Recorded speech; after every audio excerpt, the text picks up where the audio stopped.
That's all we can say for now. Good day. Thank you so much for this. It's so exciting. It is our Um, passion and our pleasure to interact with each and every one of you. What would you like to discuss?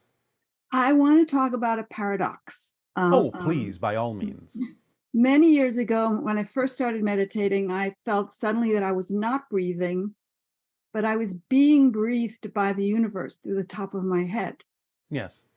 Another time, I felt like I saw a million miles away a red disc that came dashing over toward me and then over the top of my head. And by then, it was the entire universe. And it fell right through me and landed between me and the earth. All right. Well, what's so paradoxical about this? Well, and then the final one is that my head opened up one time in meditation and fell completely to my heart. And between my heart and the ground, I was on the earth. And from the heart up, I contained the entire universe.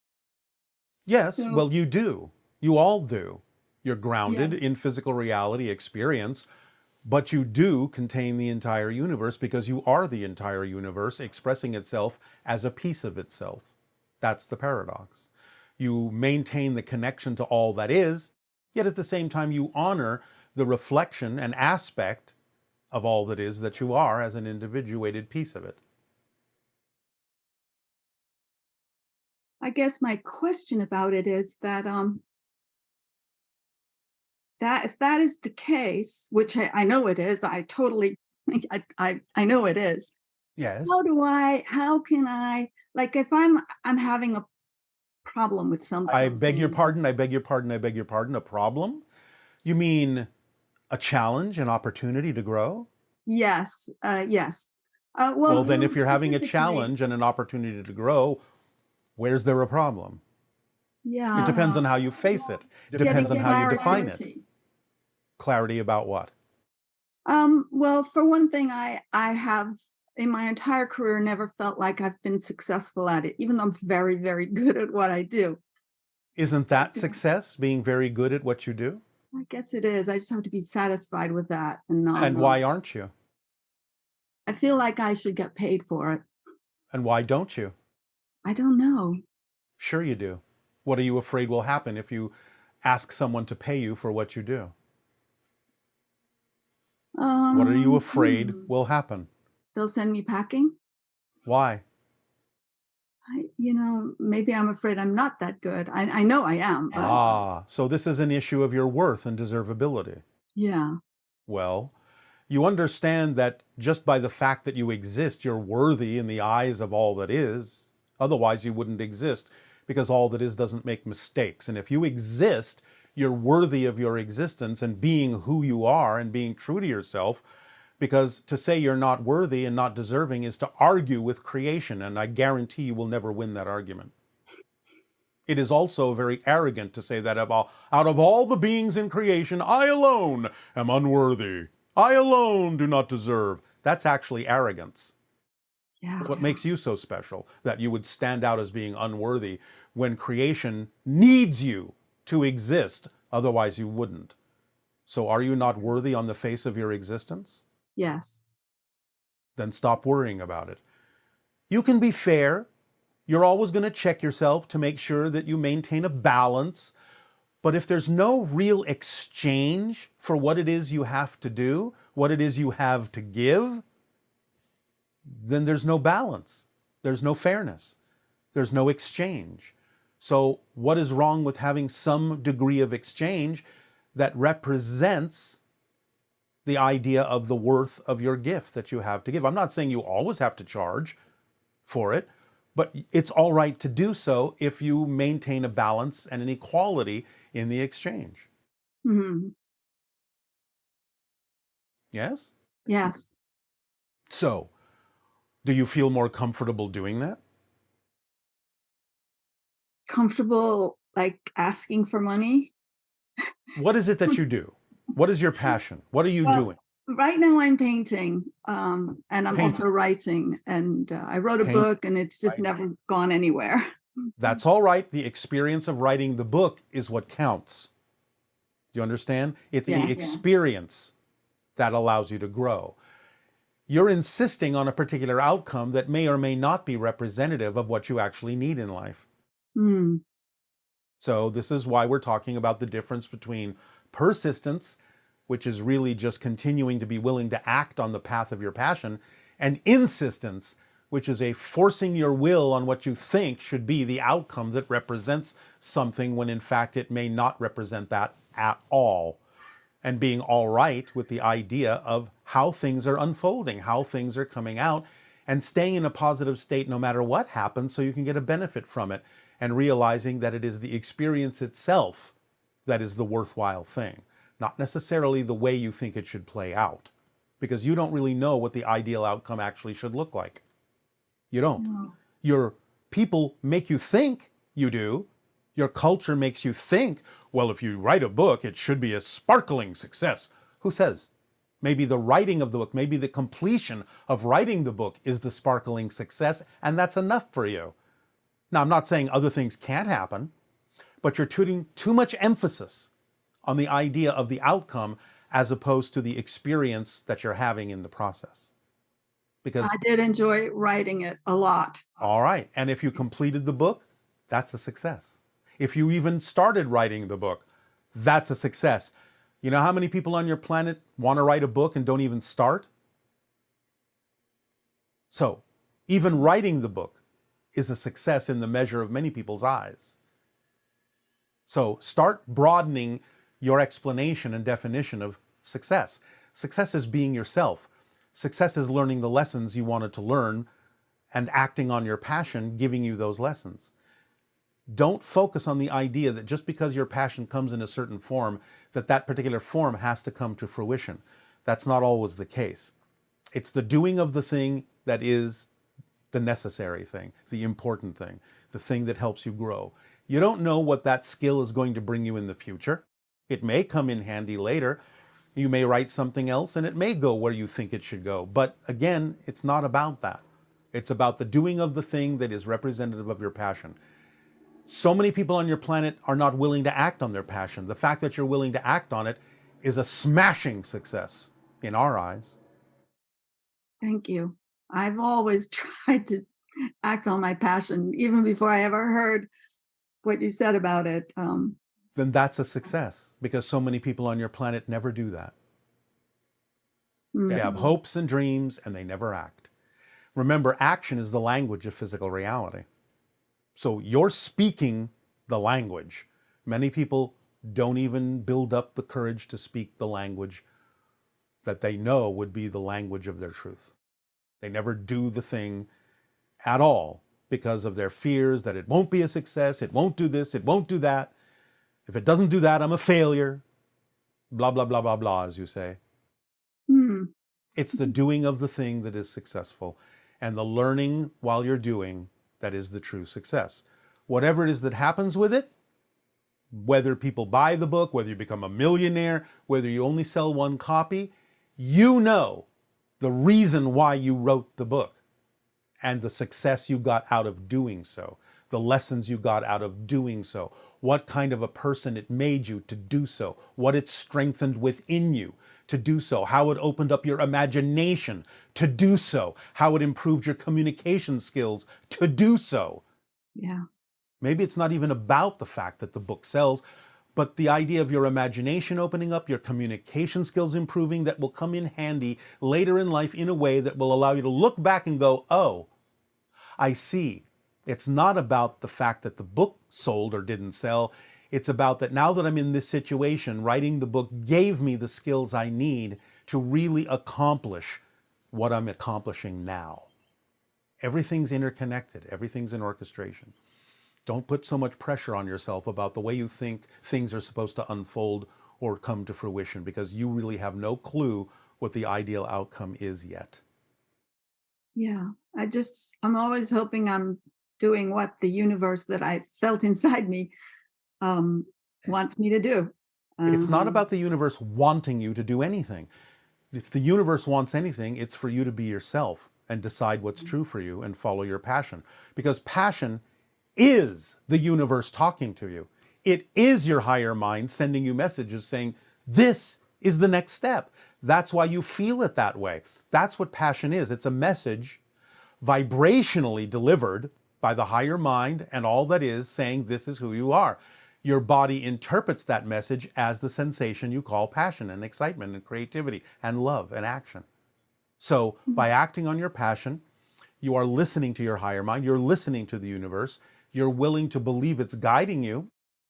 And when you act on your passion, you're speaking the language of physical reality that tells your higher mind and the universe, yeah, I heard you, and I'm willing to listen to your guidance. And then the universe and your higher mind can send you more opportunities to act on your passion. You never know what form or why your passion comes in the form that it does. Never assume that that form itself must come to fruition. It may, but it doesn't have to in order to have achieved what it needed to achieve in you that you wanted the most. And that you will use in your life at some point to your benefit, and maybe to the benefit of others as well. You never know. Your life is not done yet. Right. I hope not. Well, it doesn't matter if it is, because if it is, you've picked the timing. And that Yeah. means you're done with your theme. So don't worry about it. You're not going to cease to exist. You're just going to change your form in the same way that you might change your clothes. That's all. Your Yeah, consciousness okay. will still continue because you are an eternal, infinite being. You don't ever really die, you just transition. Yeah, I remember that from All right. when I was little. Then take the pressure off Yeah, yourself and other enjoy. lives. Take the pressure off yourself and enjoy what you're doing for its own sake. And then watch the magic happen around you. But again, don't put any insistence or expectation on what that magic needs to look like. Just watch the magic. It'll bring you what you need. Even if at the moment what you need is something that you don't prefer, because it's going to see, how do you react to this? Do you react to it the same old way? Or have you truly changed and you're going to respond to what we're delivering to you in a different way, which is the true measure of change? The true measure of change is not whether the outside world changes. It's whether you change in your response to things that stay the same. That's how you know you've really changed. And then the outside will mirror that change within you. But at first, many people will test themselves. Have I really changed? Oh, look, this has happened again, and now I'm reacting the same old way. So you haven't really changed. So why should the universe? Yeah. If you're still frowning, the reflection in your mirror will still frown back. It can't smile until you do. Mm-hmm. Does this help you? I think so. Of course it does. Yes. All right, then put it to use. Take the pressure off yourself and just enjoy what you're doing. Yes. Thank you All right. so much, Bashar. You are so welcome. Aveo. Aveo.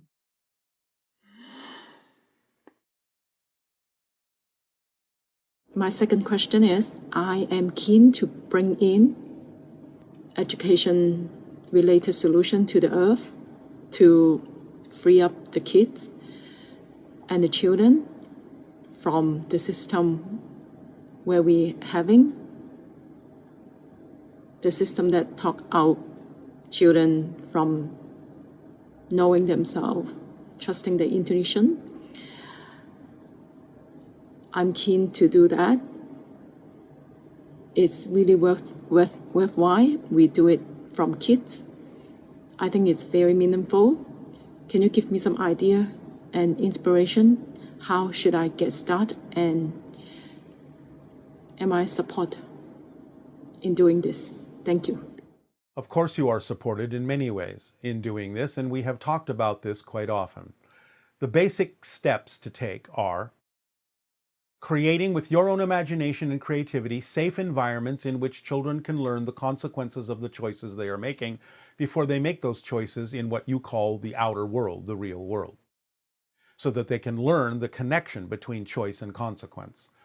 Teach them also that they are as powerful as they need to be to attract whatever they need in life without having to harm themselves or anyone else in order to do so. Notice I said what they need and not necessarily what they want, which can be the product of the ego. The idea also is, if there is something you believe that they need to really learn, that's important for them to learn to thrive in physical reality, then attempt to use your imagination and creativity to adapt the lesson to what excites them already, rather than attempting to diminish their excitement into the lesson.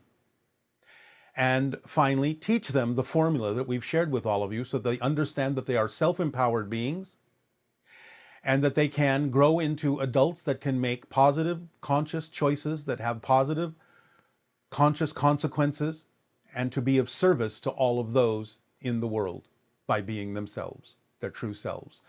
You can be inspired by starting these things, and you'll be supported by your spirit guides and by the vibration of all the people in the world who seek to have positive change so that individuals can grow up maintaining their intuition, maintaining their awareness of their connection to source and all that is, and express that in the way that allows them to become loving, creative, powerful adults.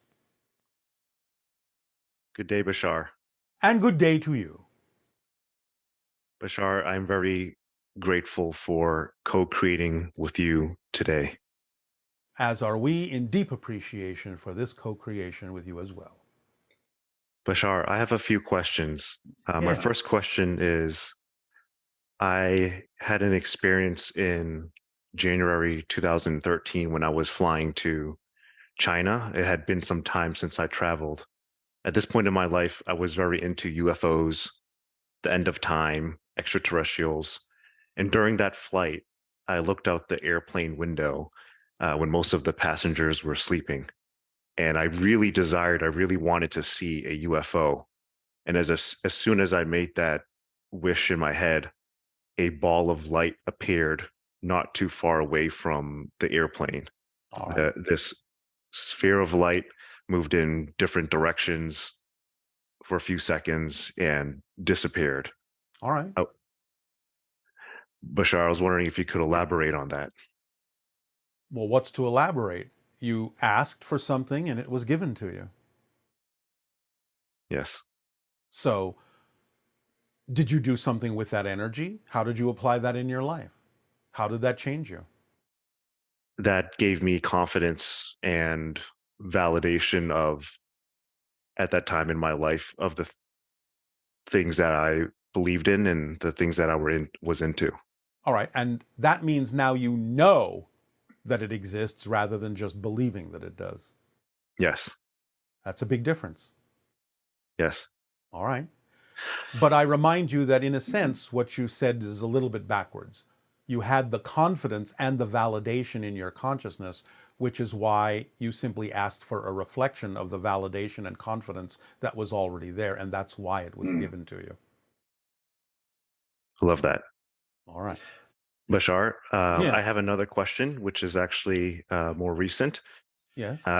Did a salt cave meditation on this past March that focused on the heart chakra. Yes. That night, I had a dream. I was floating and had the ability to levitate. I saw who I perceived as my oldest aunt standing in the driveway of my childhood home. Yes. Shortly after, an image of a completely white background with a face of what I believe was a male with fair color skin, long blonde hair spread outwards, green-blue eyes with a pattern and a very sudden message along with the image, which was Arcturus or Arcturian. Yeah. And then my dream suddenly shifted to a more normal dream. And perhaps I had woken up at that time. All right. And so many people will tap into extraterrestrial and extra-dimensional connections that they have that guide them in this life. And for a moment, you may have more lucidly tapped into that idea.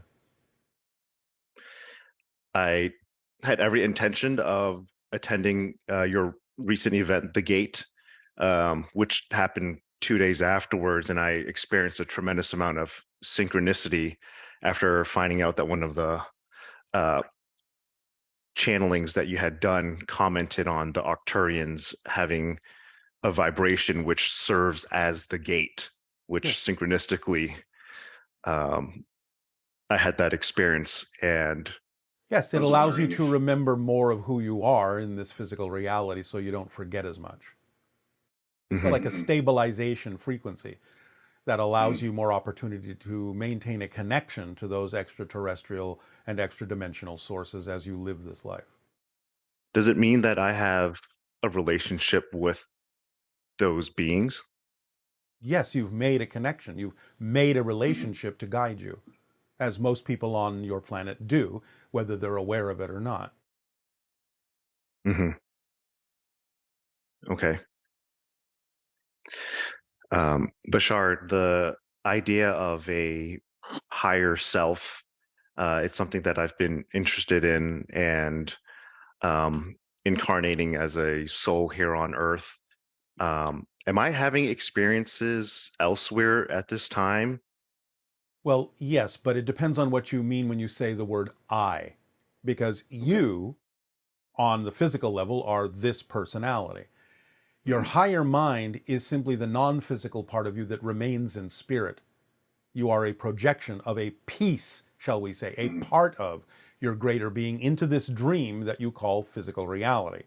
Hmm.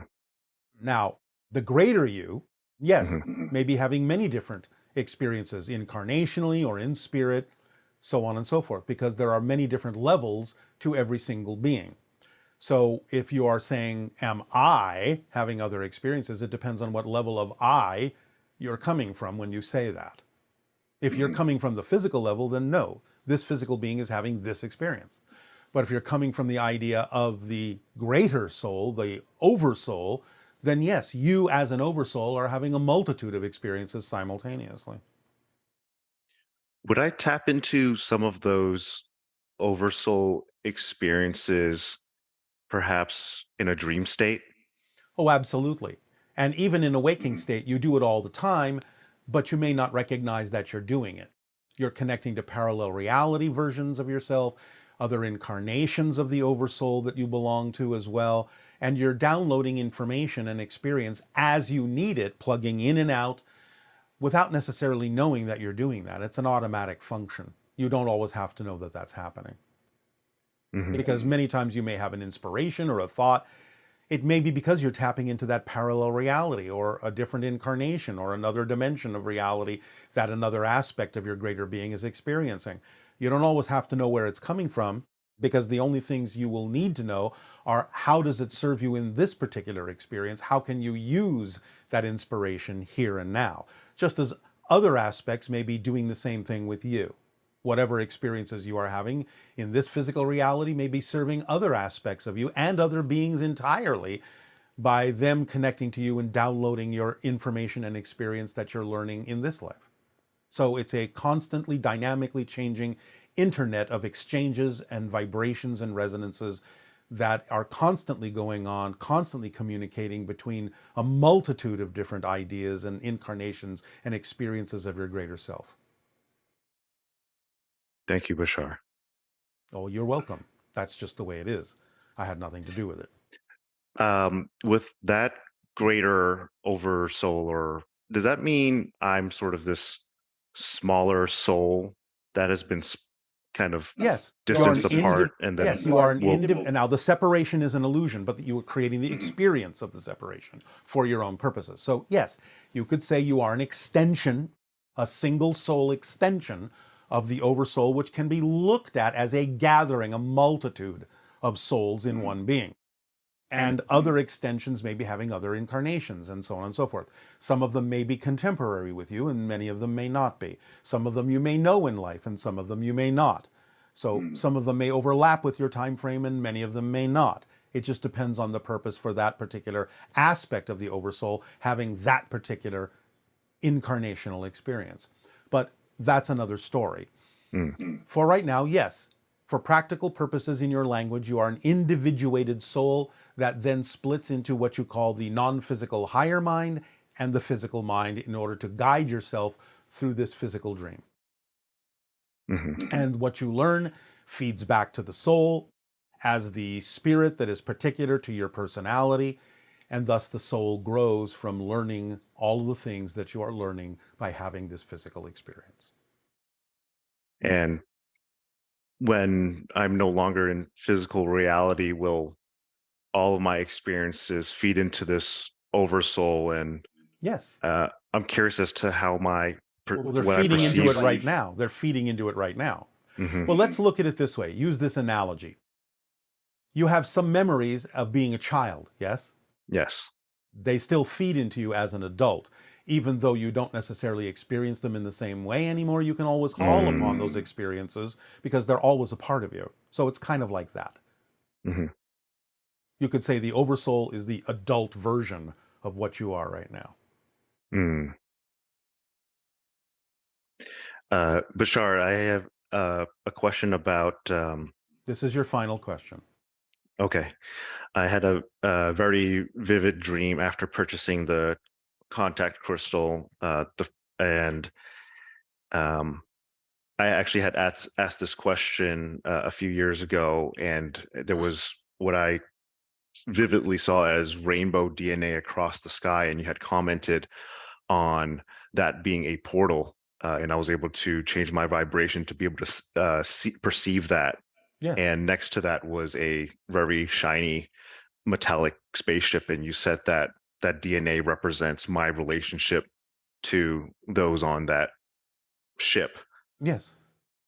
How can I interact with my interstellar family or with folks that are my relationship to folks that are, you know, well, on that ship or elsewhere? Use your imagination. Mm-hmm. Follow the formula. See what happens synchronistically to bring those kinds of connections into better awareness within you. Mm-hmm. That's all you have to do. And just live your life. Okay. Remember, we wouldn't be having this conversation if it wasn't more likely than not leading towards something like that. Mm. So you can use this as a marker.